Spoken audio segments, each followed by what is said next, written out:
Tapi begitu ada hasil survei ya saya tidak pernah membahas itu sebenarnya. Ditanya-tanya teman media dan saya nggak pernah menjawab sih sebenarnya.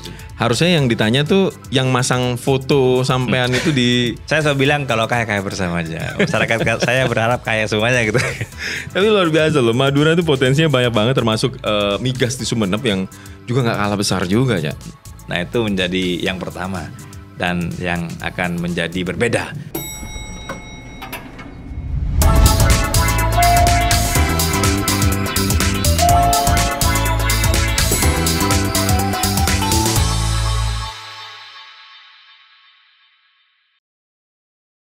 Madura, Jawa Timur. biasanya orang Jember gitu. Apa kabar Cak Fauzi? Alhamdulillah sehat selalu. Alhamdulillah. Iya. Itu tadi saya agak gini juga nih. Ini udah tahu dari Madura, udah tahu dari Sumeneb. Karena kelihatan banget ya kalau orang Madura tuh dari logat, dari perilaku ini, wah Madura nih. Ya, tergantung itu. Tergantungnya gimana? Ya, tergantung dibuatnya. Alhamdulillah bisa ketemu Cak Fauzi juga. Iya. Yang hari ini kita undang di lantai 2 kawan. Karena apa? Karena Cak Fauzi ini sebagai bupati, sebagai kepala daerah di Sumeneb juga akan mengenalkan potensi apa aja. Karena saya penasaran banget Cak, sebenarnya Cak, potensinya itu banyak banget ya Sumeneb ya. Tapi sebelum itu saya ucapkan selamat dulu untuk Cak Fauzi karena sudah mendapatkan penghargaan juga ya. Iya, iya. Sebagai tokoh daerah pelopor pemakaian kendaraan listrik ya. Iya. Wah luar biasa deh. Itu di Jakarta langsung ya? Iya. Jakarta langsung. Itu gimana ceritanya Cak bisa sampai ke sana Cak? Iya. Dikasih sama penghargaan itu tuh? Ya mungkin termonitor mungkin ya. Termonitor ya kan. Ada salah satu media ya. Ya, karena memang saya itu sudah mulai tahun 2021 ya. Begitu saya dilantik, saya langsung mengambil kebijakan untuk mempergunakan kendaraan dinas berbasis baterai. Oh. Ya, karena memang ada dasarnya itu. Ada Perpres nomor 55 tahun 2019 pada saat itu. Nah setelah tahun 2022 Ya. keluar Impres nomor 7 tahun 2022, saya yang langsung bikin Perbub nomor 87. Ya, tahun 2022 juga terkait dengan percepatan kendaraan berbasis baterai listrik ya. Nah, termasuk terkait dengan kendaraan yang bunyinya adalah sepeda motor listrik. Oh. Kenapa? Oke. Perbubnya hanya mendorong terkait dengan penggunaan sepeda motor listrik karena ada keterbatasan terkait dengan adanya mobil listrik. Memang jumlahnya masih terbatas. Masih sedikit banget. Masih sedikit banyak tidak mungkin lah. Karena memang harganya pun juga tidak masuk. Maka perbubnya tidak mengikat. Kalau sepeda motor listriknya itu sudah mengikat. Tidak boleh ada sepeda motor yang berbasis fosil lagi di Sumeneb. Khusus seluruh struktur dinas. Terkait sampai dengan tingkat desa. Oh gitu. Ya, tetapi sebelumnya di Iya. 2021 saya sudah sosialisasikan kepada masyarakat lebih dulu. Dan masyarakat sudah banyak mempergunakan itu. Oke. Makanya kita lebih cepat. Pada saat ada beberapa daerah baru mau mulai, ya kita sudah mulai tahun 2021. Jadi pada intinya masyarakat tuh nerima dengan legowo ya dan mendukung ya? Ya karena memang pemerintah itu punya tujuan ya. Punya tujuan yang menurut saya melihatnya sangat baik. Salah satunya adalah kan bagaimana mendorong ketahanan energi. Itu yang pertama. Yang kedua adalah bagaimana mencapai efisiensi. Ya, efisiensi ini juga bisa terkait dengan penggunaan bahan bakar fosil yang selama ini impor ya. Nah, impor dan memang fosil itu kan disubsidi ya. Bahan bakar yang saat ini kita pergunakan ya kan. Begitu disubsidi maka secara otomatis akan secara hitung-hitungan berpengaruh kepada cadangan devisa negara. Nah, yang kedua, begitu ini efisiensi, maka kan lebih murah penggunaannya antara bensin dengan berbasis baterai. Ya, secara otomatis kan pengeluaran kantong masyarakat juga efisien. Yang tadinya misalnya, satu bulan saya biasanya habis 800.000. Sekarang kayaknya baru habis 500.000. Kan ada 300.000 lumayan. Paling nggak bisa bayar token listrik dan sebagainya. Nah itu, saya melihatnya ke sana. Ya, itu secara pribadi juga mengurangi pengeluaran masyarakat. Ya, secara kepedulian kepada pemerintah, kita membantu memperkuat cadangan devisa negara pemerintah kita gitu kan. Kalau bisa dikatakan persentasenya berapa persen di Sumeneb penggunaan saat ini paling motor listrik? Kalau dihitung yang menurut saya paling 3% paling sementara masih ya. Karena masih jumlahnya masih ribuan ya. Belum masuk di angka 10.000 semuanya masih. Oh. Tapi kalau sama sepeda listrik, sama sepeda listrik itu mungkin masuk sudah di angka puluhan ribu. Oh. Kan ada sepeda motor listrik, ada sepeda listrik. Ya kan? Sepeda listrik ini juga jaraknya jauh, sampai 30 kilo. Ya. Banyak loh berarti? Ya banyak, karena kita sudah yakinkan masyarakat itu bahwa bukan hanya efisiensi, tetapi menjaga polusi juga. Kan kita tahu semua kan saat ini di beberapa kota besar, bukan kata saya ini di berita-berita kan, ya polusinya tinggi dan sebagainya. Nah saya berusaha ya sebelum ada polusi ya kita antisipasi, ya jadi mitigasi lebih dulu lah itu. Ya kita ayo bergeser dari fosil ke berbasis baterai. Bisa dikatakan ya kalau orang memberikan suatu inovasi, suatu adaptasi dengan lingkungan dan juga teknologi itu kan agak berat ya. Ini kayaknya juga tercermin juga ketika Anda dipilih sebagai Bupati Sumeneb di zaman-zaman COVID-19 yang bagi seluruh orang di dunia ini kayaknya susahnya luar biasa, Cak. Terus Anda wow, saya bilang gimana tuh ya? Pertama kali terpilih, terus waktu di zaman-zamannya susah tuh. Ya, yang pasti saya kan berpikir bagaimana sih ya kita membangun daerah kita di situasi pasca pandemi COVID-19. Sebenarnya sih 2021 masih COVID ya. Benar. 2022 baru buka masker ya kan. Iya. Maka pada saat tahun 2021 itu saya berpikir bagaimana ya angka kemiskinan saya turun.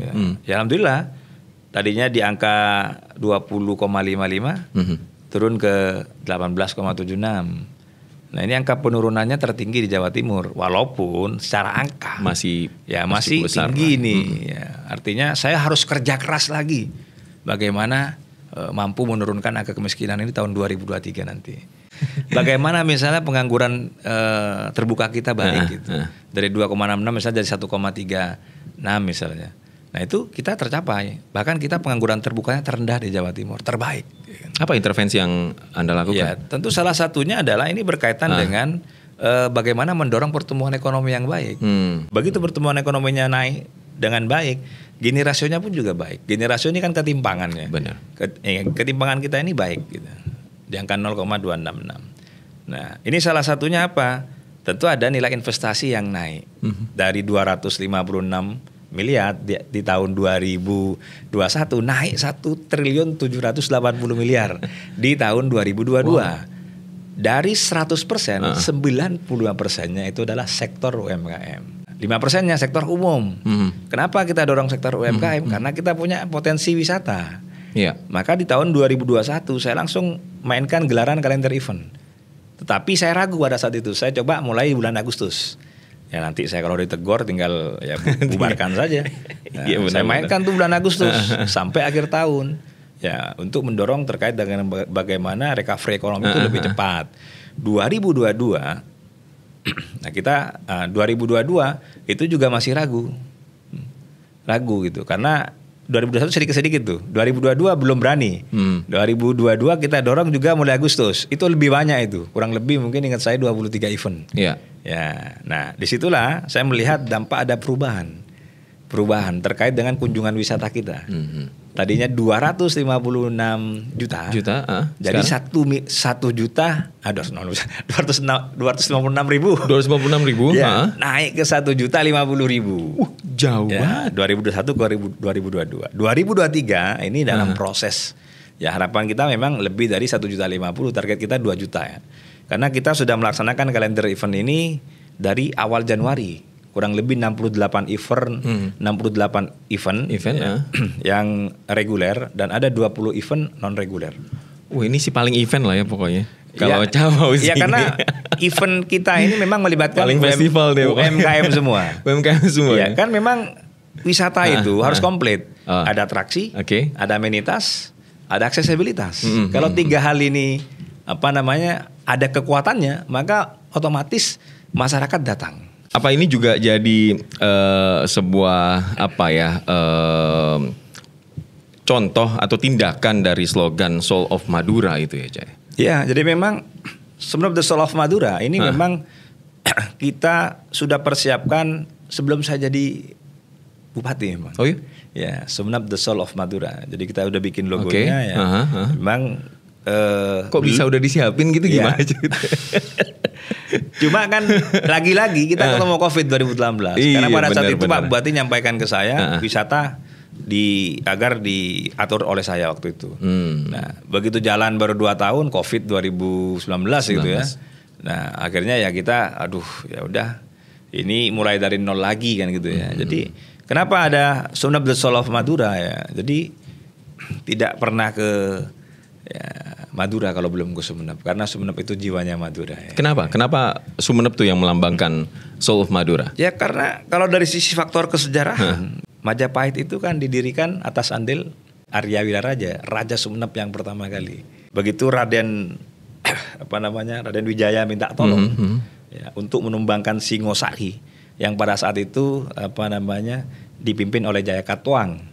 Ya, Jayakatwang ini waktu itu mengalahkan ayahandanya Raden Wijaya, Kertanegara. Yeah. Nah ini mau balas dendam ceritanya. Ya, larilah ke Sumeneb untuk minta tolong, dan pada akhirnya berhasil berdirilah Majapahit. Maka saya bilang tadi Sumeneb The Soul of Madura. Adanya Madura di mana-mana itu karena Sumeneb menurut saya. Ada di Jawa, misalnya ada di Tapal Kuda, itu karena Sumeneb. Kalau nggak ada Sumeneb tidak akan berdiri kerajaan yang namanya Majapahit menurut saya kan. Ya kalau tadi cerita soal kerajaan-kerajaan dan sempat tadi disinggung juga soal waktu zaman Majapahit, itu juga di Sumeneb kan sekarang ini masih ada ya keratonnya ya kalau saya nggak salah. Ya jadi kalau keraton di Sumeneb tuh. Keraton Sumeneb yang saat ini memang di era Kesultanan ya. Oke. Di era Kesultanan pada saat Panembahan Sumolo. Memang era Kesultanan itu memang pakai blangkon ya. Makanya sampean pakai blangkon ini. Iya, pakai blangkon ini kan kita ini kan wajib merawat budaya. Benar. Budaya. Apalagi Bung Karno menyampaikan ya dalam trisilanya itu ya berkepribadian dalam berkebudayaan. Ya, ini kan apalagi saya kan kader PDI Perjuangan itu kan. Jadi bukan hanya kata-kata. Ya, kata Bung Karno ya kan, mendengar, melihat, lalu berbuat. Saya seperti itu. Mendengar ya kan, melihat dulu baru berbuat. Oh ini berarti harus kita rawat budaya ini. Ya udah saya pakai belangkonnya biar tidak terkikis oleh zaman yang saat ini sudah berbeda. Kemana-mana dibawa dipakai. Iya, kita membiasakan diri tampil di mana-mana berbeda ya. Apa yang masuk ke dalam pribadi Anda dari simbol belangkon ini? Ya, secara otomatis apa yang masuk dalam diri saya ini kan menyampaikan sebagai bentuk dalam hal ciri khas ya. Ya, salah satunya dengan pergunakan belangkon ini kita secara otomatis bisa mengkaji diri. Ya. Kita harus menjadi seorang yang bisa rendah diri. Nah itu yang paling penting, menghormati orang lain, menghargai orang lain, ya sehingga egoisme kita ini agak berkurang. Tetapi yang paling penting buat saya adalah kita jangan pernah melupakan sejarah. Itu Bung Karno, jas merah. Ya, bukan berarti ini harus kita lupakan, tidak. Hal-hal yang baik terkait dengan budaya ini harus kita pertahankan, jangan sampai hilang. Termasuk juga kecintaan Anda terhadap keris yang akhirnya dijadikan festival juga ya Cak ya? Ya, semuanya, bukan cuma keris. Karena memang Sumeneb ini kan kota keris sudah mendapatkan pengakuan dari UNESCO. Tetapi seluruh seni dan budaya kita harus rawat. Ya, jangan sampai tergerus dengan era modernisasi ya. Tetap kita jaga tari-tarian, budaya apapun dan sebagainya itu harus kita jaga. Petik laut misalnya itu harus kita jaga. Ini bukan kolot menurut saya, tetapi itu sudah kuno itu. Tapi ada yang menganggap itu? Ya mungkin saja. Ada beberapa orang yang menyampaikan sama Bupati itu masih kolot, masih old school gitulah. Ya, zaman beda sudah nggak seperti itu. Masih tari-tarian apa. Nah ini salah. Ya, negara ini dibangun ya semuanya ya berkepribadian dan kebudayaan. Ya, karena kita ini beda bahasa, beda suku, ya kan? Ya pasti kalau beda bahasa, beda suku, beda agama, ya kalau tidak saling menghargai, ya maka NKRI ini akan pecah. Tapi inilah kita bersama-sama dengan budaya yang berbeda, dengan adat yang berbeda, kita menjadi satu kesatuan yang kuat. Dan identitas ini ya juga harus kita jaga. Luar biasa kebudayaan Madura sampai dibuat festival dan disebarluaskan juga semangatnya juga kepada masyarakat. Saya yakin juga teman-teman dari pemerintah Kabupaten Sumeneb nggak bisa sendirian, tapi masyarakat Madura, masyarakat Sumeneb secara keseluruhan yang juga bisa diberdayakan itu ya. Artinya Madura Culture Festival juga ya diangkat akhirnya. Ya kita memang angkat di tari-tarian seluruh Madura, baik tapal kuda kita angkat. Jadi memang pemerintah daerah ini, pemerintah Kabupaten Sumeneb ini mencoba bagaimana setiap event yang kita laksanakan itu memang benar-benar jadi dari partisipasi masyarakat. Saya bilang ayo bersama-sama 1 tahun sekali saja, setiap tahunnya berbuat untuk Sumeneb yang kita cintai bersama-sama. Anda usaha di sini, Anda mencari uang di sini, ayo sekali saja 1 tahun. Semuanya yang ada di sini bersama-sama gotong royong membangun Sumeneb ke depan lebih baik agar UMKM kita bangkit, agar masyarakat kita yang lain ada kesempatan. Nah, itu saya sampaikan seperti itu dan mereka tergugah. Siap Pak Bupati gitu. Pokoknya tiap tahun ya tinggal nunggu giliran saja ya. Kalau misalnya ini tinggal tahun depan ya gilirannya itu lagi gitu. Kalau misalnya ada nambah event ya nambah tugas lagi dia. Ini termasuk juga kalau disebutkan tadi UMKM soal keris juga yang memang ya ada kota keris nih Kabupaten Sumeneb. Saya kan juga tahu ada ratusan empu dan pandai keris di sana yang Anda maintenance dengan baik ya. Ini gimana? Dari Pentahelix tadi juga masih ke sana juga ya? Lagi-lagi saya sampaikan. Inilah jangan pernah lupakan sejarah. Pemerintah tugasnya terus melaksanakan pemberdayaan. Jangan sampai ini kuno sudah, kenapa kok masih ada? Jangan. Nah, ini dulu bagian dari senjata yang dipergunakan oleh pendahulu kita. Tosan Aji ini memiliki nilai seni yang tinggi. Ya, maka jangan sampai transformasi terkait dengan sumber daya manusia ini dihilangkan. Nah, tugas pemerintah menjaga, ya kan, menjaga bagaimana keberlangsungannya ini benar-benar tidak terputus mata rantainya. Jangan sampai misalnya nanti sudah nggak ada nih pembuat kerisnya, nggak ada sudah. Nah, itu berarti pemerintah gagal menurut saya. Gimana Anda memastikan kalau ini saya akan pastikan sustainable ke depannya tetap akan terus berjalan. Generasi-generasi berikutnya terus kita persiapkan agar tidak pernah terputus. Sehingga nanti kapanpun, termasuk nanti jika saya usia tua, terus pembuat keris ini masih ada. Empu-empu keris masih ada. Sehingga UNESCO memberikan penghargaan dan pengakuan terkait dengan Kabupaten Sumeneb memiliki empu terbanyak di dunia. Nah, ini membuktikan bahwa Sumeneb mampu menjaga, melestarikan terkait dengan keberadaan, ya kan, kelestarian budaya seni yang ada di Kabupaten Sumeneb, termasuk salah satunya adalah seni ukir pembuatan keris tadi. Gimana Anda menyampaikan ke generasi selanjutnya, Cak? Ya, kita meyakinkan bahwa di mana saja kita berusaha, yang penting kita yakin Tuhan akan terus membantu kita. Saya sampaikan tidak harus jauh-jauh, kecuali sudah tidak punya skill. Ya. Selama darahnya masih mengalir, saya pikir biasanya genetiknya akan berdampak kepada bagaimana mereka punya keahlian. Kalau anaknya tukang keris, pembuat keris pasti bisa bikin keris. Maka saya bangunlah kekuatan paguyuban keris ini. Bahkan Sumeneb salah satu sentra, epicentrum terkait dengan perputaran transaksi terkait dengan keris. Bahkan keris dijadikan souvenir resmi. G20. Khusus kepala daerah, kepala negara gitu. Oke, ya terkait masih soal empu dan pandai besi ini nanti akan dibawa kemana sih, Cak? Ujungnya itu? Yang pasti tidak saya bawa ke rumah, karena mereka punya rumah. Udah banyak banget ya. Ya, mereka tetaplah bekerja fokus, terus sambil meregenerasi. Oke, itu ya. Ya, karena memang kalau tidak kita meregenerasi ini akan hilang untuk semua. Apapun yang terkait dengan hal-hal yang membutuhkan skill yang tinggi, kalau tidak diregenerasi akan hilang.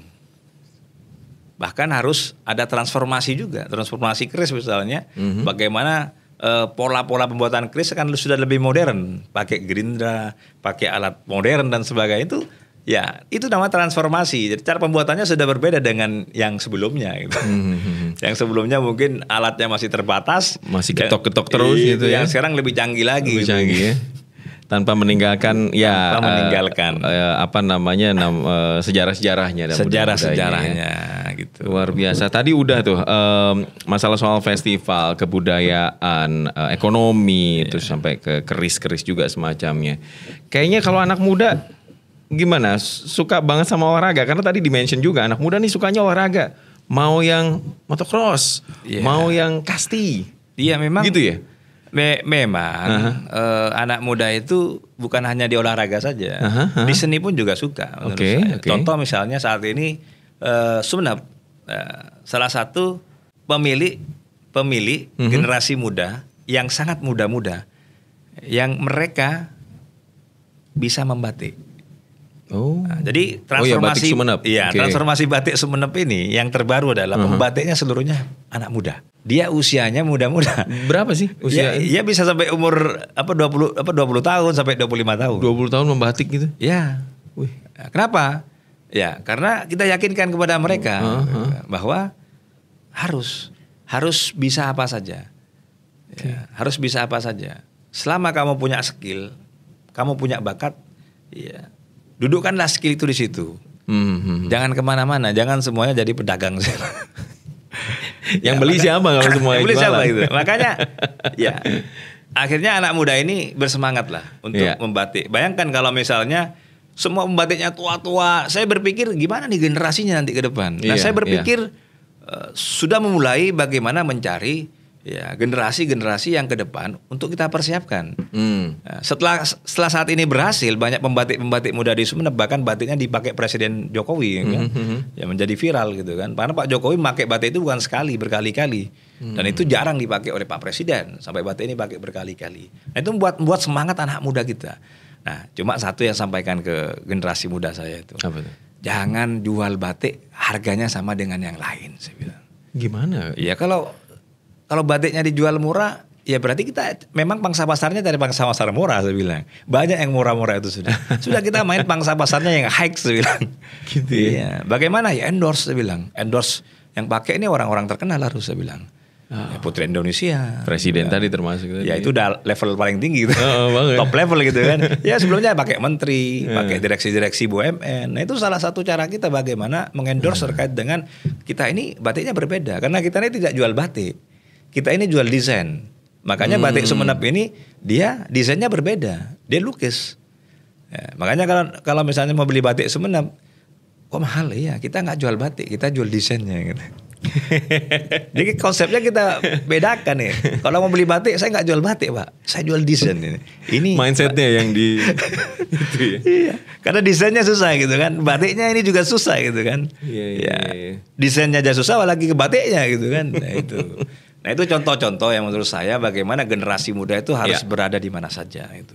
Oke, termasuk ya tadi ya pengembangan ya tadi kebudayaan, sport tourism juga kabarnya. Sport tourism juga gitu. Ini ya lagi banyak sekali ya potensinya ya. Karena memang komunitas-komunitas itu berbeda-beda ya. Ada komunitas balap mobil, komunitas drag bike, komunitas road race, komunitas ya terkait dengan trail, komunitas trabas itu yang keliling-keliling ke hutan-hutan.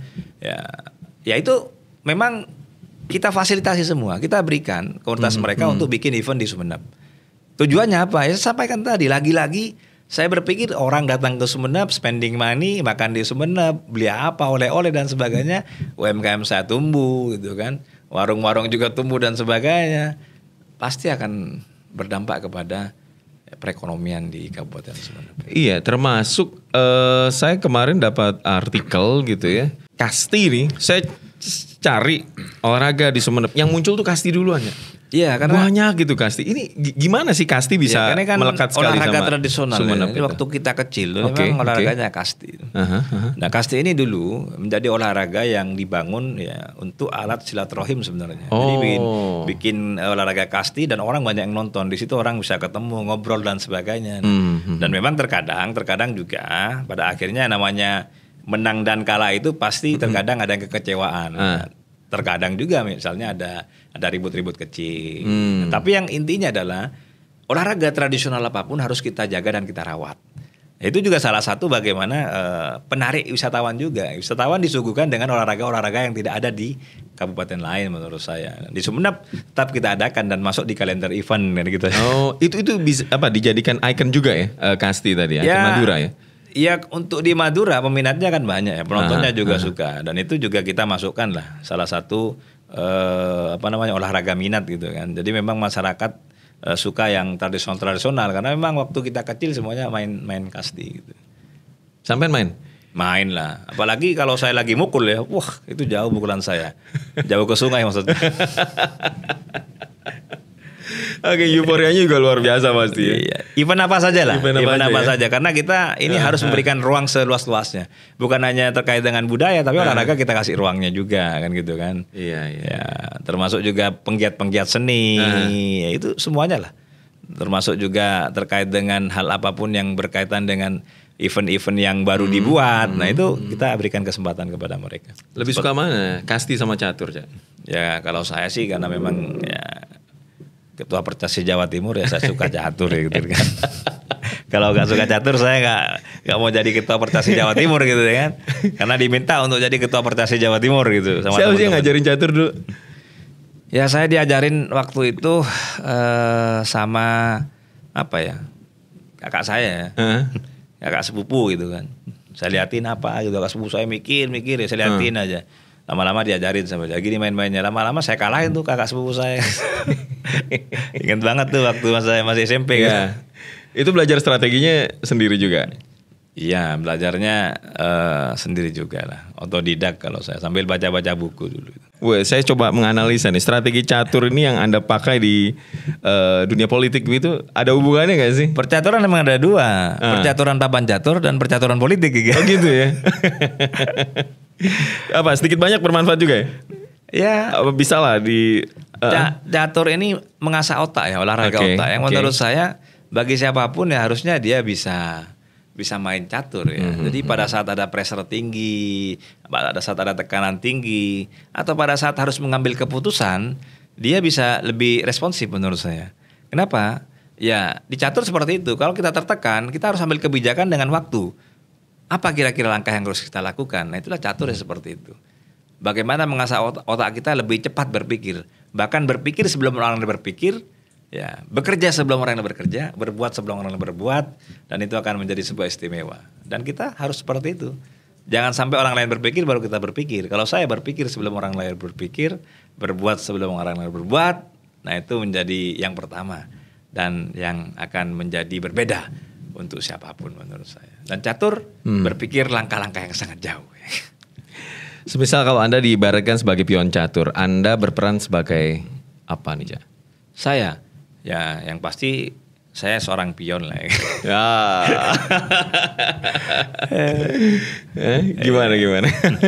Ya pion kecil ya kan? Tapi seksi menurut saya. Seksinya? Ya, kenapa seksi? Ya, karena orang semuanya pengen makan pion. Tapi pion ada waktunya tidak bisa dimakan. Karena dia bersama-sama dijaga oleh pion yang lain agar kuda pun tidak bisa makan. Ya, ster pun tidak bisa makan, luncur pun tidak bisa makan, bahkan kuda pun juga tidak bisa makan. Iya benar. Soalnya kalau saya bilang kuda nanti dikaitkan dengan politik lagi, kuda hitam gitu. Waduh, kalau ngomong soal kuda hitam kayaknya ada hubungannya juga nih.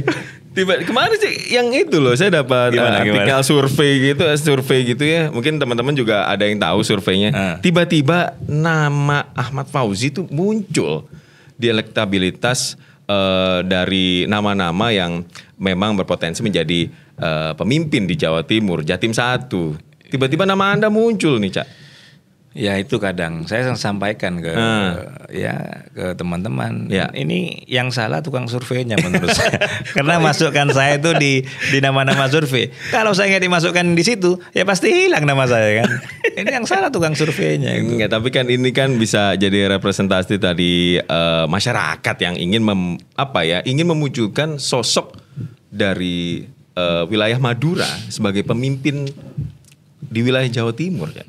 Ya kadang gimana ya, siapa yang bisa melarang misalnya, masyarakat berharap kepada seseorang misalnya, atau masyarakat suka kepada seseorang, ataupun mungkin suka kepada saya, itu tidak bisa ada yang melarang ya. Nah tetapi kalau misalnya saya ditanyakan, ini Pak Fauzi masuk di hasil survei loh, nah, saya pasti jawab ya, saya tidak pernah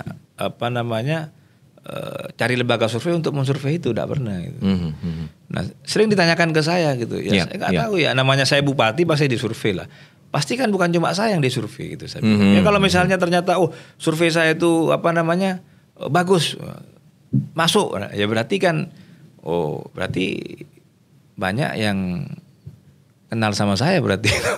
Atau mungkin banyak yang suka sama saya mungkin ya. Nah, tapi saya tuh gak berpikir ke sana sebenarnya ya. Yang saya pikirkan adalah sebenarnya saat ini pekerjaan rumah yang sangat banyak di kabupaten saya. Ya terkait dengan disparitas pembangunan daratan dan kepulauan. Saya banyak pulau gitu kan. Infrastruktur, sumber daya manusia. Nah, itu yang pada akhirnya menjadi pemikiran saya. Tapi begitu ada hasil survei ya saya tidak pernah membahas itu sebenarnya. Jujur saja saya tidak pernah membahas hasil survei-survei yang sering ditanya-tanya teman media, dan saya nggak pernah menjawab sih sebenarnya sih. Harusnya yang ditanya tuh yang masang foto sampean itu di warung, di angkot begitu ya. Kalau misalnya yang masang foto, itu masang siapa sih? Foto saya di warung itu memang kita yang masang memang. Kenapa? Karena itu kan memang di warung-warung yang pasti yang dari kita itu ayo berwisata ke Sumeneb. Kenapa saya taruh di warung-warung? Karena masyarakat itu banyak berbelanja di warung-warung kadang. Nah, kalau hanya ayo berwisata ke Sumeneb itu nggak menarik pada saat itu saya pikir. Dari sisi pola-pola strategi sponsor, pola-pola strategi promosi. Nah, saya berpikirnya itu harus ada foto saya. Nah, itu namanya godaan. Nah, begitu orang lihat siapa sih? Pak Fauzi. Bupati Sumeneb, ini berarti wisata Sumeneb gitu. Itu strategi promosi, karena saya mantan orang promosi kan gitu sebenarnya.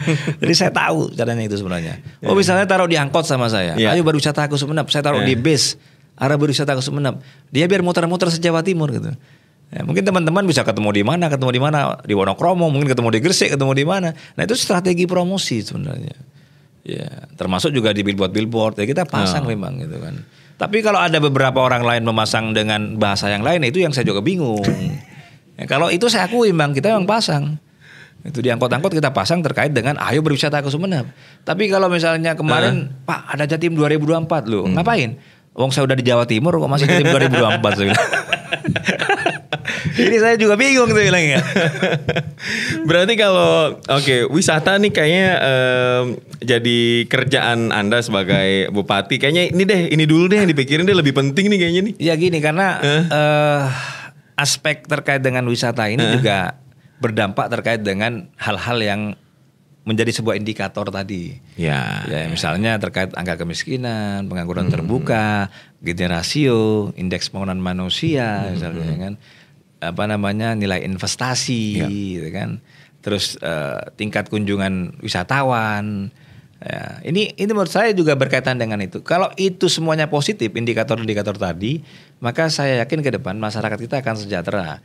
Di lain ya beberapa hal yang juga mendorong perdagangan, pertanian, perikanan dan sebagainya yang benar-benar membantu PDRB kita semua. Ini salah satunya lah, salah satunya pariwisata yang benar-benar kita dorong.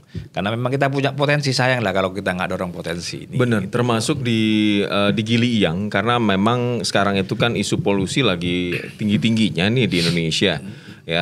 Dan Gili Iyang muncul sebagai kepulauan di Sumeneb atau pulau di Sumeneb yang katanya klaimnya no pollution, zero pollution, bener tuh? Bukan zero pollution, yang kalau polusi pasti itu ada ya, nggak mungkin lah nggak ada kalau polusi itu. Nah tapi ya di sana ini kan kadar oksigennya tertinggi di dunia lah, setelah Jordania.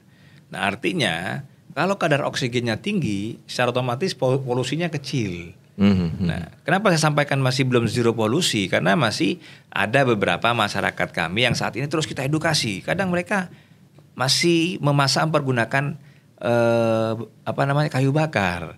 Alasannya kalau kayu bakar itu lebih enak nasinya katanya. Nah, ini juga mengganggu. Tapi ini kan memang tradisional ya. Tapi pelan-pelan sudah berubah. Termasuk masih juga ada beberapa sepeda motor yang mempergunakan berbasis fosil. Ini juga kita dorong bagaimana ke depan sudah mulai berbasis baterai, dan ini sudah kita mulai ya, terkait dengan sepeda motor listrik di sana sudah ada. Terus sepeda listrik sudah kita berikan bantuan juga di beberapa destinasi untuk bisa dipergunakan oleh wisatawan. Nanti pelan-pelan nanti akan kita rubah karena masih saya belum keluarkan perbub itu.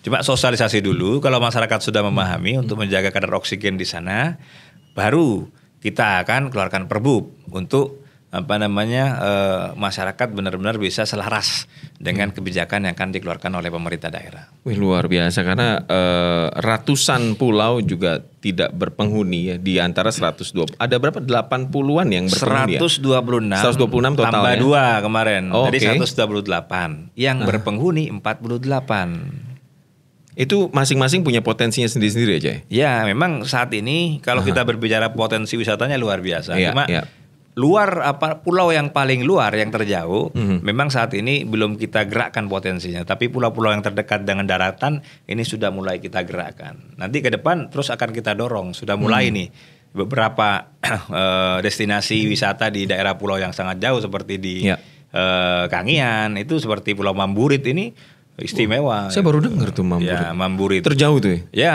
enggak, kalau naik kapal cepat 4 jam lah. Jauh. Ya, tapi kalau ngombak, kalau ngombak 6 jam ya kan. Ya, tapi enggak akan kecewa pastinya kalau ke Pulau Mamburit itu. Lautnya biru. Biru banget. Ya, biru banget ya.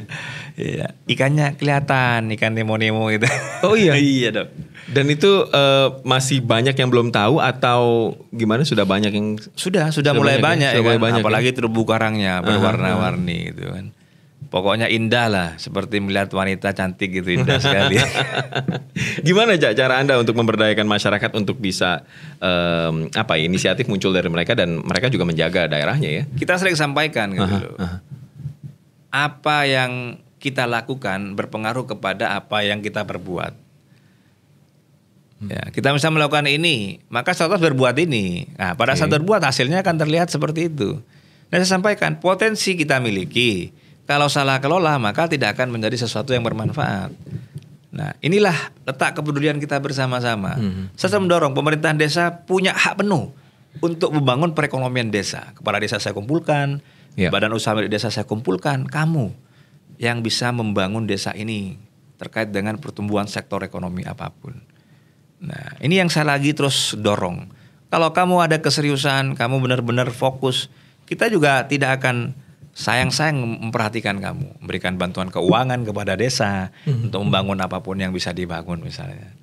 Nah, itu salah satunya. Apapun lah potensi yang ada, karena begitu ya pemerintahan desa semuanya bergerak dan ekonominya baik, itu pasti akan ketarik ke atas itu. Dan itu nantinya memang ujungnya gap dan disparitas juga akan semakin mengecil ya? Ya, disparitas itulah yang coba akan kita perkecil. Salah satunya terkait dengan bagaimana pembangunan infrastruktur yang berkeadilan itu. Antara daratan dan kepulauan. Tapi luar biasa loh, Madura itu potensinya banyak banget, termasuk migas di Sumeneb yang juga gak kalah besar juga ya. Ya, saya sebenarnya kalau bicara migas agak males sebenarnya, karena memang migas ini ranah kebijakannya di pemerintah pusat gitu ya. Yang penting kita tugasnya Bupati menjaga kondusivitas ya kan, agar kegiatan-kegiatan aktivitas eksplorasi ya di perairan saya benar-benar kondusif ya. Karena terkait dengan migas ini berbicara terkait dengan cadangan devisa negara ya. Ya, jadi kita tunduklah kepada aturan, mau baik DBH, baik itu dengan PI, itu baik dengan CSR, ya udah kita tunduk pada pemerintah pusat. Pokoknya Anda yang mengawal supaya ini bisa dirasakan manfaatnya. Semuanya gitu lah. Karena berbicara migas, berbicara Indonesia ke depan lebih maju. Karena ini sumber energi gitu kan. Ini berbicara ketahanan energi ya kan. Sudah jangan dipersoalkan ya, mau dana bagi hasil migas sudahlah. Yang penting kita bersyukur Sumeneb salah satu kabupaten yang memiliki kekayaan yang dikaruniai Allah Subhanahu wa taala terkait dengan sumber migas yang begitu besar, bisa dikatakan ya kebutuhan ketahanan energi di Jawa Timur ini hampir mendekati 40% disuplai Kabupaten Sumeneb, bahkan 60%. Luar biasa sekali. Ini yang dipikirin banyak banget ya Cah kalau jadi kepala daerah. Ya pastilah dari A sampai Z ya kan. Sampai Z semuanya. Kan kita ini harus memberikan rasa keadilan yang sama ya. Jadi kalau orang kadang melihat bupati itu seperti apa? Bupati itu sebenarnya harus benar-benar bekerja untuk masyarakat. Ya, kita ini harus memberikan rasa keadilan yang sama. Jadi tantangannya itu berbeda ya ketika Anda menjadi seorang kepala daerah atau bupati sekarang dan dulu profesinya sebagai jurnalis. Ya, yang pasti ada internal, ada eksternal. Ya, eksternal berkaitan dengan masyarakat, internal berkaitan dengan keruwetan. Ya, persepsi pemikiran, pola pikir yang berbeda setiap OPD dan pimpinan OPD. Bagaimana ini bisa kolaborasi, menjadi sinergisitas yang baik dan menjadi super tim yang baik untuk membangun visi misi bupati yang sudah tertuang dalam RPJMD. Kalau jurnalis dulu tantangannya apa? Ya kalau jurnalis yang pasti tantangannya di lapangan. Siapa yang cepat memberitakan itu akan terekspos lebih baik dan viewernya akan lebih banyak menurut saya, pendengar ataupun pembacanya. Nah, itu yang pertama. Kedua, bagaimana membangun tulisan, ya baik itu opini, baik itu tulisan berkaitan dengan fakta, yang benar-benar fakta itu ada gitu. Jangan sampai nanti misalnya fakta dikalahkan persepsi misalnya gitu kan. Nah itu akan berbeda menurut saya. Yang bagaimana fakta ini mengalahkan segala hal. Ya, termasuk opini pun juga dikalahkan kan begitu. Nah itu tantangannya kan itu saja, bagaimana kita menyajikan sesuatu yang baik gitu. Itu kalau dalam hal jurnalistik gitu. Nah itu, tapi kalau pemerintahan ini memang berkaitan dengan kebijakan, dengan beberapa otak-otak yang berbeda, kita satukan jadi satu ya untuk bisa membangun pemerintahan ini lebih baik. Tentu tantangannya lebih berat menurut saya. Iya, kalau jurnalis ya tantangannya lebih banyak juga karena tidak semua fasilitas yang mereka pasti dapat ya. Keselamatan ya kan juga agak walaupun juga terkadang memang yang pasti jurnalis diberikan segala sesuatu fasilitas yang pas-pasan gitu. Loh, berarti kalau bupati apa aja ada nih? Dari materi gitu? Bupati? Pas-pasan juga. Masa? Iya. Masa? Pas-pasan juga. Gaji 5.600.000. Operasional itu 20 juta kalau nggak salah. Terus maminnya itu 6 juta. BBM-nya itu 10 juta. Berapa tuh? Sedikit lah ya. Ya 30 berapa 30 lah. Ya. 36 juta. Kali setahun nggak sampai 1 miliar. Itu. Makanya ini materinya menurun. Kalau jadi bupati ini sebenarnya ya, kalau mau jujur, ini bukan persoalan materi ya. Kalau bupati, ini persoalan pengabdian. Itu yang paling penting sebenarnya. Persoalan mendengar, ya kan, melihat lalu berbuat, itu saja. Bagaimana kita hidup bisa mengabdi bagi bangsa dan negara. Ya, Soekarno, Presiden Soekarno menyampaikan, jikalau aku diberikan satu hidup lagi, maka satu hidup itu pun akan aku persembahkan bagi bangsa dan negara. Dan karena memang waktu, tenaga, pikiran juga dipakai seorang Cak Fauzi ini untuk membangun Sumeneb dan mengenalkannya keluar, termasuk juga membangun ya infrastruktur ya. Dan kalau ngomong-ngomong juga tadi saya juga baca-baca, infrastruktur juga jadi perhatian dari Anda dan Anda terinspirasi juga dengan mantan Gubernur Jawa Timur, Bapak Muhammad Nur yang juga sebagai representatifnya Madura ya. Anda punya kesamaan pemikiran di situ ya, Cak? Ya sebenarnya gini, saya berpikirnya sama ya. Jadi Madura menurut saya langkah awal adalah pemenuhan infrastruktur. Saya menyuarakan di mana-mana ada reaktivasi kereta. Kalau nggak bisa reaktivasi kereta, tol. Balik lagi, kalau nggak bisa tol, reaktivasi kereta. Jadi saya sebenarnya kasih pemerintah pusat pilihannya 2. Kalau nggak tol, reaktivasi kereta. Kalau kereta ya tol itu. Jadi sebenarnya memang apa ya, sesuatu yang harus dipilih itu. Bupati Sumeneb ini membuat 2 statement yang harus dipilih. Kalau nggak dipilih salah satu ya menurut saya apes gitu. Jadi reaktivasi kereta ini kan yang paling penting karena memang mereka transportasi massal ya. Transportasi massal itu pasti kan murah dia, murah secara ongkos gitu ya. Jadi begitu murah akan mengurangi tingkat pengeluaran masyarakat. Dan di negara-negara maju itu memang kereta itu salah satu alat transportasi yang diminati gitu kan. Dan saya melihat Pak Presiden ini kan fokus di sana ya. Dia benar-benar membangun infrastruktur terkait dengan kereta api. Makanya saya suarakan nih, daripada tidak pernah saya suarakan, jangan-jangan nanti daerah lain yang menyuarakan ya. Kita ketinggalan gerbong lagi. Ya itu sih. Harapannya memang ada respon dan ternyata alhamdulillah direspon. oleh Menteri Perhubungan, dan kita diberikan waktu untuk audiensi. Pada saat itu diundang dan Pak Menteri menyampaikan bahwa ini sudah ada studinya, Pak Menteri sudah menyampaikan ke kita, tinggal nanti FS. Insya Allah lah, moga-moga ada jalan pihak ketiga untuk investasi bersama-sama APBN kita untuk sharing, untuk bisa membangun kereta api di Pulau Madura gitu. Gimana Anda meyakinkan dari pemerintah pusat dan juga ke masyarakat Sumenepnya sendiri? Tapi iya, perjuangan ya. Saya pasang banner di mana-mana bahwa saya serius menyuarakan reaktivasi kereta. Cuma terkadang pada akhirnya ada yang mencurigai saya, ini kayaknya ini ada unsur politik ini kayaknya, jangan-jangan nih. Sampai ke tahap skeptis gitu ada ya? Ya ada, kayaknya ini mau maju Jawa Timur nih. Nah, saya cuma senyum saja, padahal saya sudah di Jawa Timur. Nah, mau maju kemana? Emang Madura beda nih gitu. Teman saya cerita sama saya, Pak, Mas gini. Oh, udah biarin aja, saya bilang. Namanya masyarakat macam-macam, nggak apa-apa. Kalau nggak gitu nggak ada seru, saya bilang. Biarin aja, biar seru, saya bilang kan.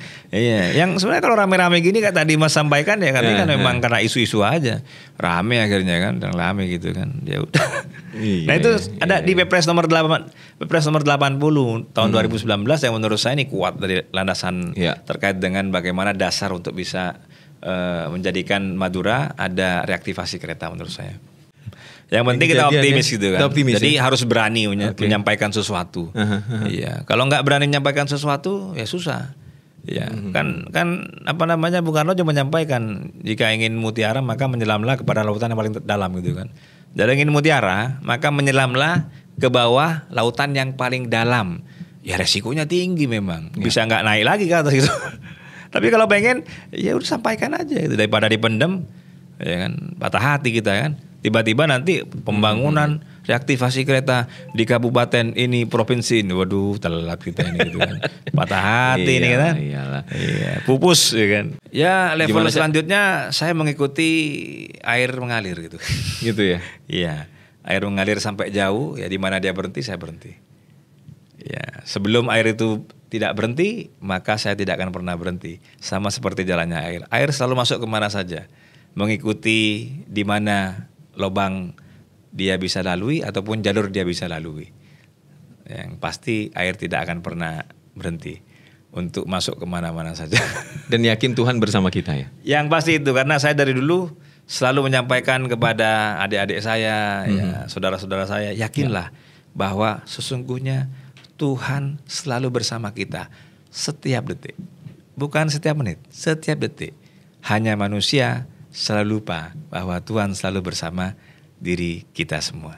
Amin, insya Allah. Kalau kita yakin Tuhan selalu bersama diri kita, maka tidak ada kesulitan yang menjadi sesuatu yang sulit untuk kita jalanin. Semuanya akan mudah karena Tuhan Maha Pemurah, Tuhan Maha Penyayang, Tuhan juga Maha Pemberi. Kalau kita yakin kepada Tuhan, akan diberikan seluruhnya oleh Tuhan kepada kita. Siapapun selama mengingat bahwa Tuhan selalu bersama dia, semuanya akan indah selalu bersamanya. Amin. Kun fayakun. Yang terjadilah. Amin.